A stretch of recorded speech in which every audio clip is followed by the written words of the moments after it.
From compassion to action, Ms. Madhvi Goenka has built the Helping Hands Foundation into a beacon of hope, transforming empathy into structured support for those who need it the most. Alongside her involvement with social ventures partners, she champions collaborative philanthropy and sustainable impact.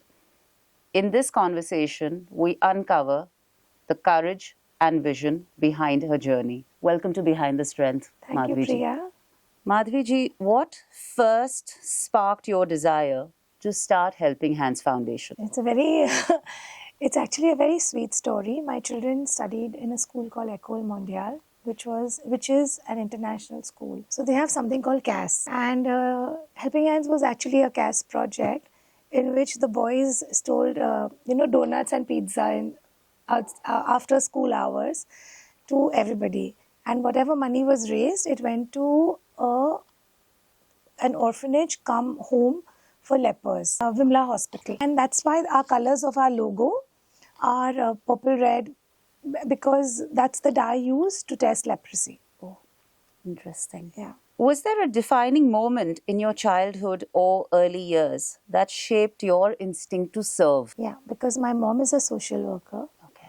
And she works for the upliftment of women. My sisters are involved. Actually, you see, I'm a Marwari. So philanthropy is quite literally in our blood. And, also, but see, I was always, we were always giving back as a family trust, education in our rural areas and all of that. But, when my children did this, and it was very motivational, because they would be like, we should, like especially the leper home, that because it had a lot of girls there. And then the transition actually happened when it was a chance visit with my niece to Tata Hospital. And I bumped into a dear friend, family friend. And then my son told me very sweetly that, you know what, this is actually where you should be working, because they need a lot more. And then my friend told me they had a nutritional program which was for they were shutting the nutrition program. Oh. Yeah, it was a meal program, and it was what, 20,000 rupees a day for the entire OPD to get lunch for the children and even in the ward. And she just told me, oh, we are shutting it, and can you be of help? And I said, yeah, let me try. And I don't know how I forgot. And then one day she said, now this is going to close. And it really hit me hard, because I was having lunch in a restaurant, and it was that amount was going to be the bill for the lot of us. And I said, okay. And the defining moment happened when I sent a lot of WhatsApp messages, and we raised funds for 6 months in about maybe 2 weeks. And I realized that I have a voice, and I need to use that voice effectively. Absolutely. Right? That's right. So you see, what you do with your resources is actually really important, because we all have some resource which can be optimized or utilized. And also as women, we very often undermine it. We don't recognize that, we can do something great, not just good, great, if we just optimize our energy. That's very true. In fact, that's very inspiring to know that is where this started. Yeah. Very interesting. That was the first step. Absolutely, yes. My goodness, lovely. Who has been your biggest influence in building values of empathy and resilience? As cliched as it may sound, life. It's true, no? Like your life experiences, Absolutely, okay? Every yes. single day. I'll tell you, I have learned a lot from women entrepreneurs who are just starting. Like in Helping Hands, we have helped, guided, mentored, silently supported a lot of women who are married and are restarting their career, okay? And they lack confidence. Correct. So confidence is building confidence, giving them hand-holding, giving somebody just, I'm going to be there for you, right?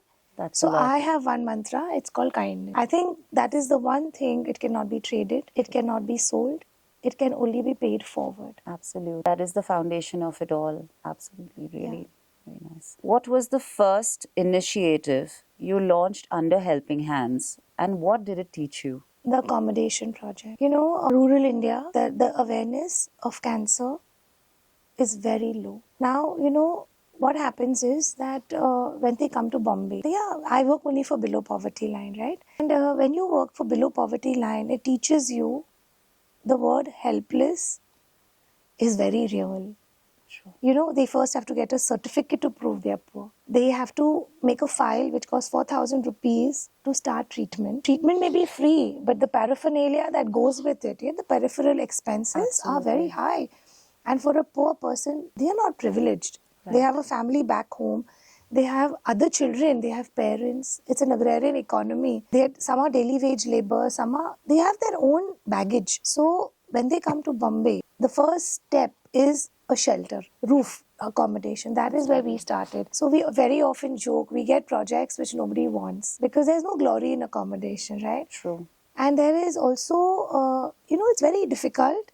Of course, now there is a lot of awareness. There are a lot of homes, dharamshalas, all of it. So we started with 3 children. I was given this project about 10 years, 12 years, 10, 12 years ago. I started with 2 or 3 children. And nobody would understand, okay, what do you mean that they need accommodation?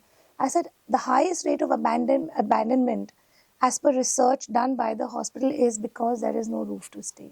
You're giving them food, you're giving them treatment, but they're living on the footpath. Now, when you give free treatment, it is completely nullified by the infections picked up. Yes, especially in cancer treatment. Yes. Also, another big problem is that you have to weigh pros and cons, correct? Right. As a parent, it is heartbreaking, but the reality is that there are many more mouths to feed. There's an expense which they do not have the funds for. There's so much else that goes into getting treatment. The first victim is the marriage. Absolutely. Because the mother is going to insist that nahi ilaj karao. But the father is going to be the practical one and say we have to go back because how are we going to look after the rest of our family? And the minute you give accommodation, there is shelter. Psychologically, there is, there is comfort. And hope. You get hope, comfort. You know you're secure. Even if it's raining, it's hot, you're getting your 2 meals. There are means of transportation back and forth. They can get a part-time job. They are caregivers, but one parent can still work. Right. Absolutely. And more than that, see, they are surrounded by other parents whose children are also getting treatment.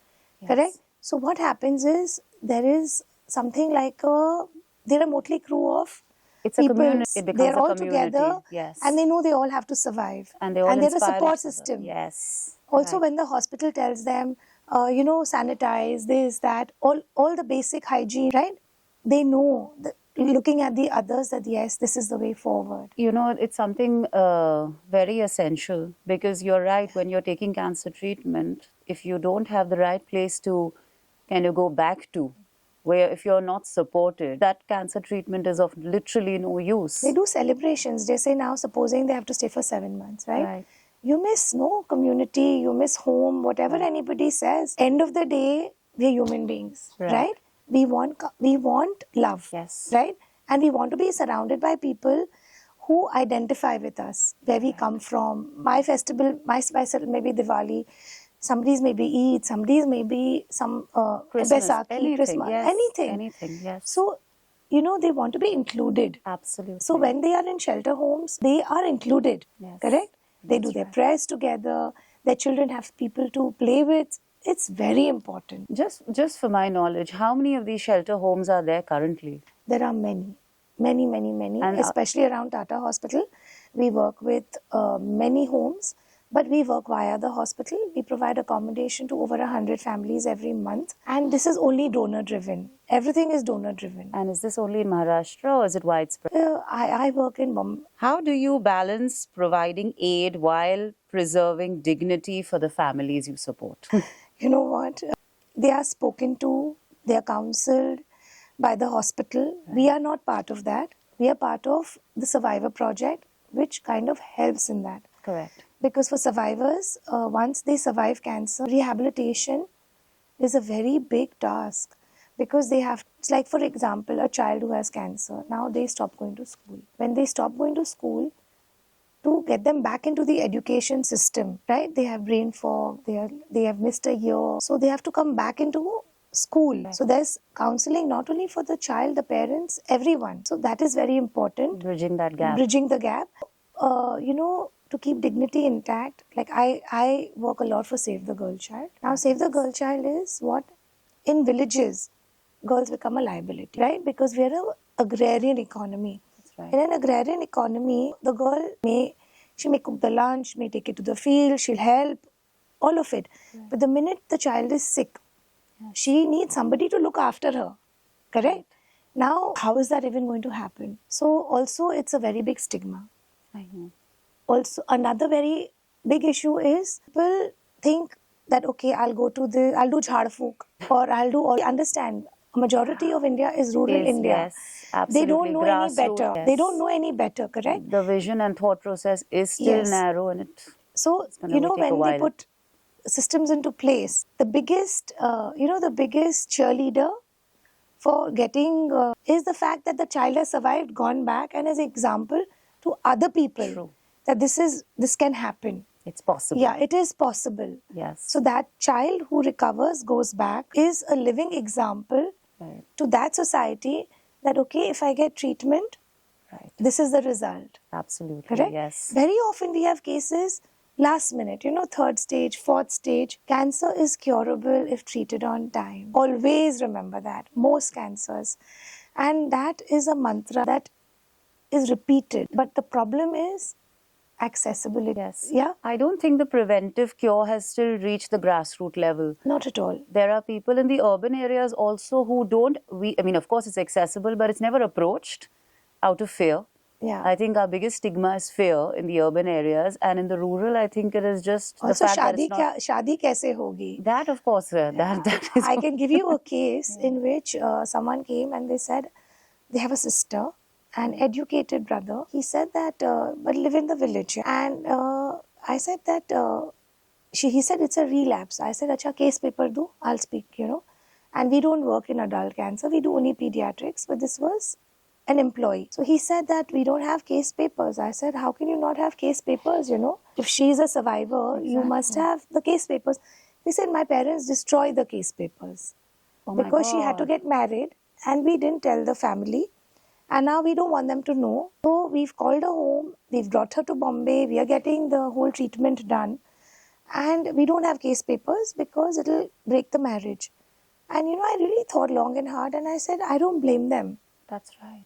I actually don't blame them, And he actually told me it was not ovarian cancer or reproductive. So there was no need to say it. I said, Because the entire role of getting married is not reproduction. only that, also then you have to come clean, right? It is. No, but that is also the basic thought process of our country, and you can't really change that because it's conditioning over the years. So, unfortunate but true. Yeah, I agree with you. And I very often tell girls that getting married is not the only goal in life. Exactly. It is a part of it. Yeah, it is a part of it. If you're happy, go Yes. for it. And secondly, having children, you have to first see health. True. Yeah, you first see health. Right. Absolutely. What were the toughest challenges in the early days? Funding, trust, or acceptance? Being taken seriously. Acceptance. Honestly, I had a very good career. I was doing well. And when I started Helping Hands, see, it was all new. I didn't know how to create awareness, how to kind of, let people know that this is a real issue. Correct. And people used to speak to me in a very derogatory way that, oh, but you were doing so well. Why are you doing this? Yeah. And like when we used to stand at the booth to sell our products, they would say, okay, it was very insulting. Let's just put it like that. And so once my friend told me that, why don't you say something? So I really thought about it and I said, my path has changed for the better. Okay? So I am aware that I can give back and I can be a productive member of society also. Absolutely. Because maybe this person doesn't realize, maybe they've not seen hardship, or maybe they don't understand what the impact of cancer is on a family. Even well-to-do people can't handle it. So these are the really poor people who don't even know Yes. that what's hit them. Let it be. They will also realize. And today, when people say, you're doing good work and everything, I still stay humble because I remember that how it felt. Yes. Was there also this trust issue where people feel that are the funds really going there? Very often people used to ask Yes. me that what do you get out of it? Exactly, that's I how. don't know what I'm getting out of it except for blessing. So I really, see, these are all experiences that teach you how to answer. Right. I don't know how else to put it. So then I realized, look, I met very nice people. I met the kindest people. I met people who get it. I met so many people because of Helping Hands. So I always say that, I met you. I tell people, I met you, no, this is what I get out of it. Because a lot of people, they may not have had good experiences and they want to know. So we tell them, look, we can even be very transparent. Yeah. That is very imperative. What drew you to SVP and how is it different from traditional philanthropy? SVP is just amazing. Educated professionals who've achieved phenomenal success in their careers. Like Govind Iyer, oh my God, he is like a force to reckon with. Sudhesh Shenoy, his kindness, I'll give you an example. In COVID, we were all working. I mean, I was working like 24/7 in COVID, yeah. We were working very hard. And it was literally every day was a new lesson. Once somebody called and said, the first time the COVID happened, and they said there's a baby. She's only a few months old. The grandparents don't live in Bombay. The parents are both professionals. And that time, when a person was detected with COVID, they were both taken away to the hospital or quarantine Right, centers. yeah. Now the parents didn't know what to do with the baby. So I put it on our SVP chat. And Sudhesh Shenoy said, I will take the baby home. I said, how can you just take a child home when you have 3 children of your own? He said, never mind, my wife and I will look after her. Can you just imagine? Sweet That is is, that. in a nutshell, what SVP How is. how kind is that? Yeah. And also, SVP, like, we have 22 NGOs under our wing. And the nice thing is that, we do a lot of NGO visits. So when we do NGO visits, like, I would never have this opportunity on my own. Like, I think there are 1 or 2 of us who are from the other side. Correct. Correct? Who run NGOs or who are partners or whatever. And like, for example, palliative care. Because I work in a field of pediatric cancer, it is a transition also, right? And there is not much awareness. It's very, very, Very nascent. early days. Yeah. So the minute they put Happy Feet, palliative care, AIDS, I said, okay, I'd like to mentor them, Right. So this is my 2nd year with them. And again, recycling, we are already partners with some, we do a lot of backward integration because we also mentor students. So SVP gave me an opportunity to learn from the best. In my humble way, I try to explain sometimes that, like crunching numbers and setting goals sometimes is not possible for an NGO. Right. Reporting, because we have our own challenges, like giving certificate. We have to get the report, we have to get the data and then submit it. And we're already doing in a lot of other stuff.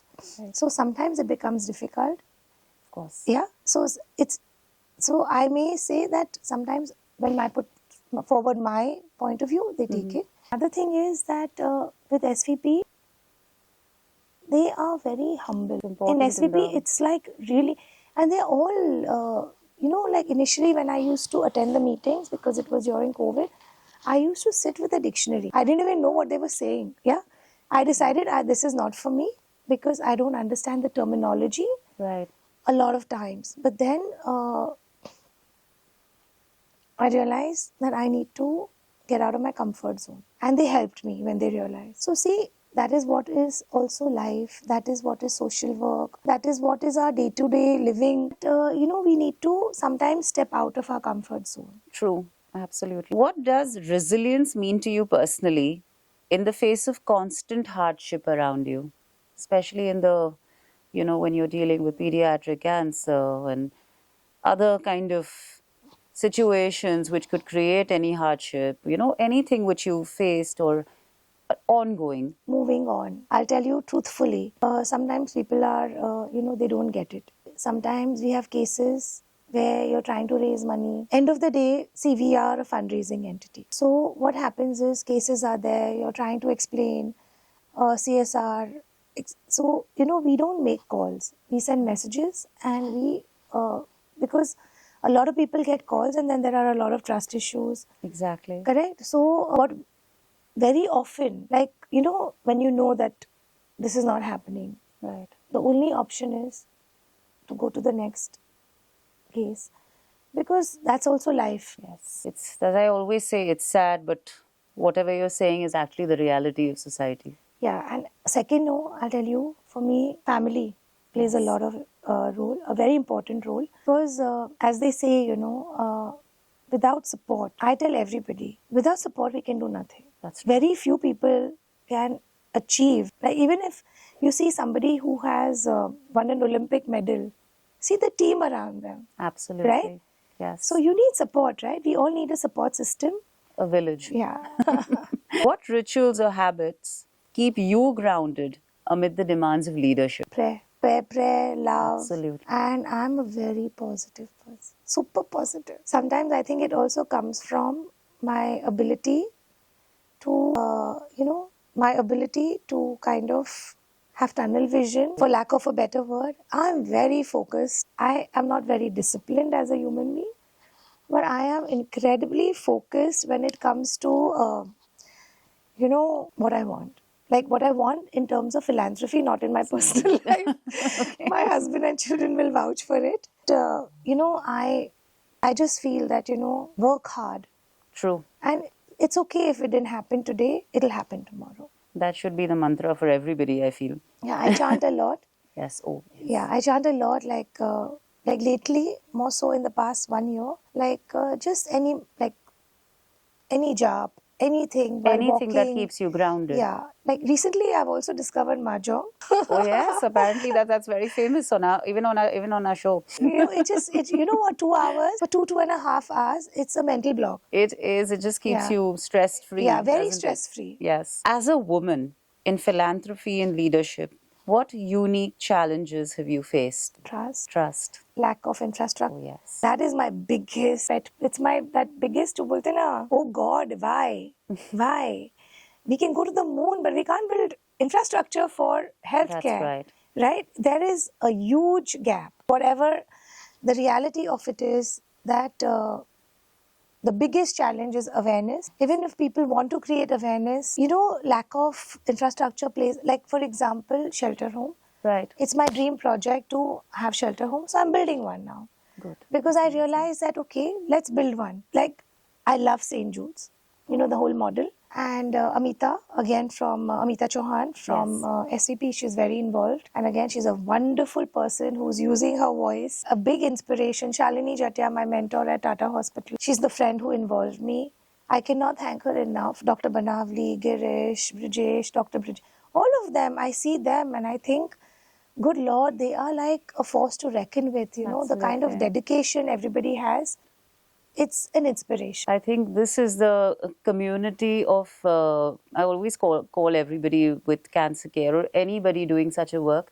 It's like a community of miracle workers. Givers. Miracle workers as well, light workers. What advice would you give to young women who want to create impact but feel overwhelmed? Believe in yourself. The first step is don't get overwhelmed. I understand family responsibility, societal norms, culture, whatever. Believe in yourself. First step is get that confidence. Right.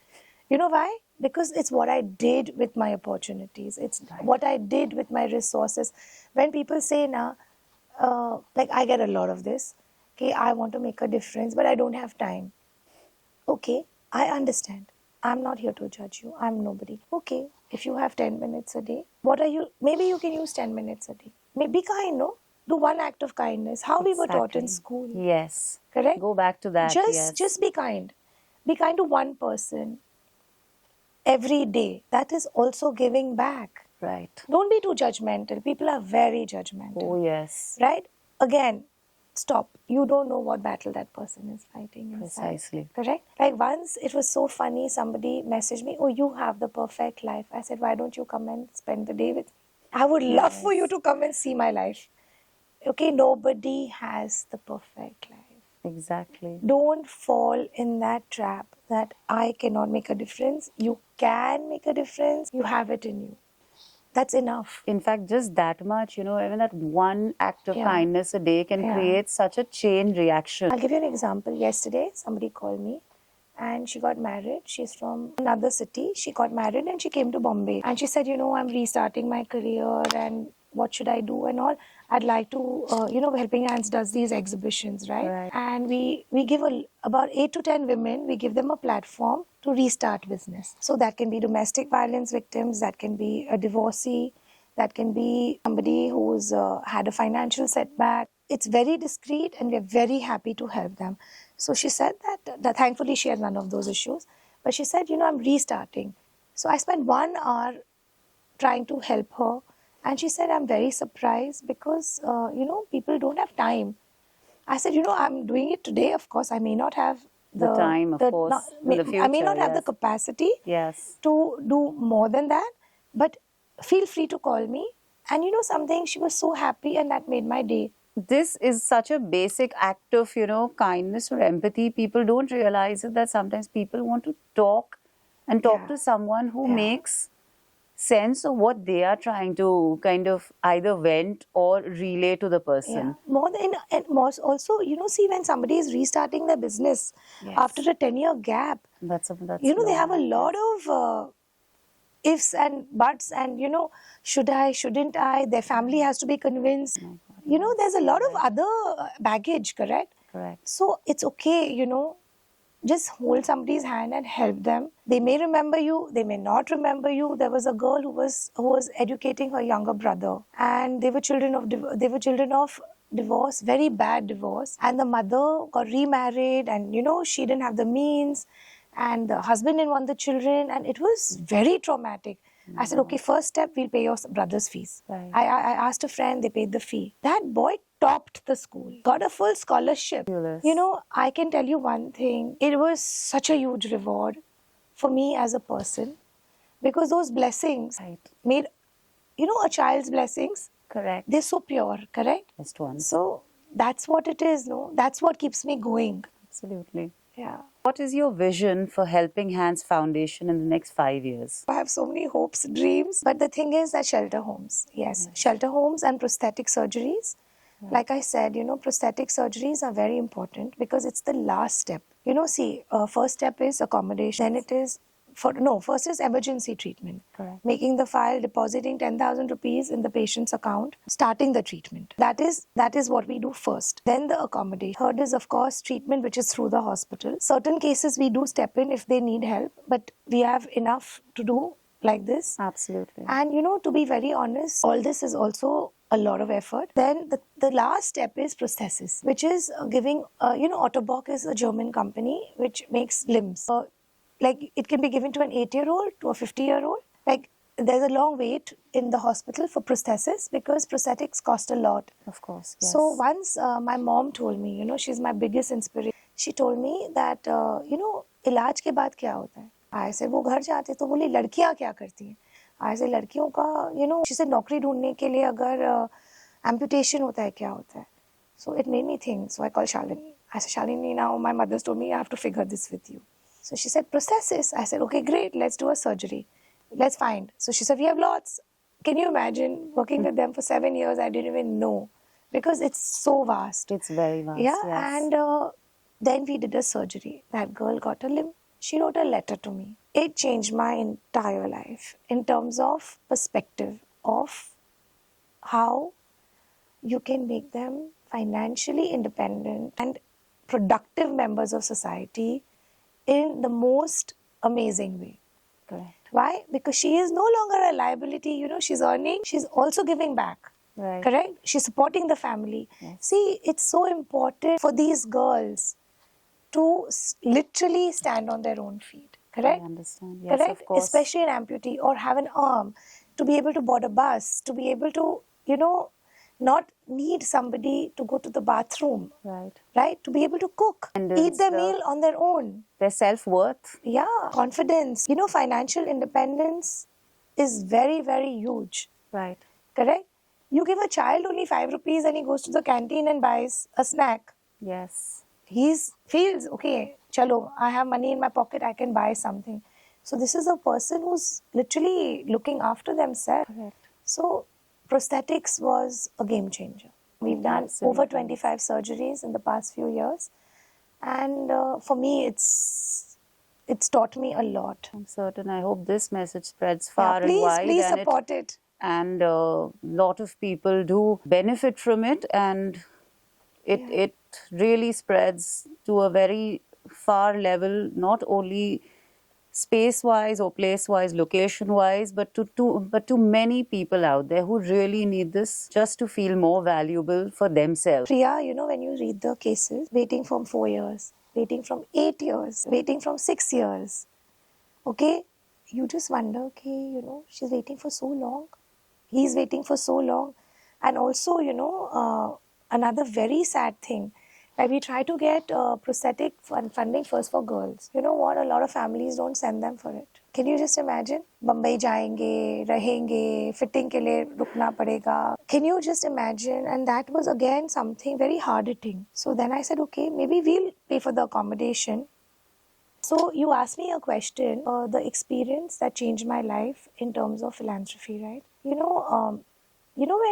Notbandi hui thi, Yes, demonetization. yes. I had a meeting at Tata and I was waiting for Shalini. And this Pune and the cleaning lady were having a conversation. इकट्ठा किया है इतना पैसा, 100 रुपया, 200 रुपया करके अभी 1,000-2,000 रुपया और चाहिए. So I was paying attention because I was waiting. And so then I went in and I asked, I said, what was this conversation? So there is something, when a child is going to pass away, right? When they're in the last stage, maybe there's no hope. They're sent home. So they can be sent home by train, by ambulance, whatever. It costs money, correct? Yes. And you know what? That family didn't have enough money to go back. जो hospital के कर्मचारी थे, can you imagine, वो रुपया इकट्ठा कर रहे थे उसको भेजने. And Shalini told me this, और लाइक ऐसा भी होता है. सो this is what taught me that, oh God, just stay humble, just say thank you to God, just be grateful that, like I couldn't believe that, there was no money to send him back to the grandparents. Look at the trauma the parents are going through. I was like, how devastating is this? But you know what? Then we started that project with them. Yeah. And then, of course, see what happens is, then when you put it out there, then people come forward. The people are very kind. I know. We all have that inside us to give back in whatever way. It doesn't have to be money. But, we want to help. Right. But very often they don't know how to help. Sorry. No, in fact, right here. Absolutely. Yeah, so, I'll give you another example, kindness. I used to be in fashion, and there was this lady, Auntie Poonam, it just changed everybody's life. She was tired, and I just said, oh, you look very exhausted. Would you like to have coffee? So she said, yes, I would love it. 1 cup of coffee. I just offered her. I didn't know her. Obviously, I didn't know her at all. And then she came back. We connected. Today, from her husband, her great-grandchildren, we are all family. They live in Hong Kong. Auntie Poonam and I connected over kindness. It's more than important. Like, she invited me. They helped the hospital. So that's what I'm saying. You just have to be kind. Absolutely. Okay. Sorry, we digressed. Not at all. This was soul stirring. No, this conversation has been, I think it's imperative to have this kind of a conversation and for Yeah. people to know about the kind of work you're doing. We're pressed for time, but Absolutely. thank you very, very much, Madhvi ji, for being with us today. In this short little span of time, given us so many stories, I feel inspired. I'm hoping to give back very soon, and I hope that this kind of starts a chain of pay it forward for everybody to start doing Yeah. something for people, and even if they are doubted, whatever it is, You just thank have you. to, honestly, everybody can help somebody, Yes. And I know so many wonderful people who actually do that. Thank you for having me. Thank you very much.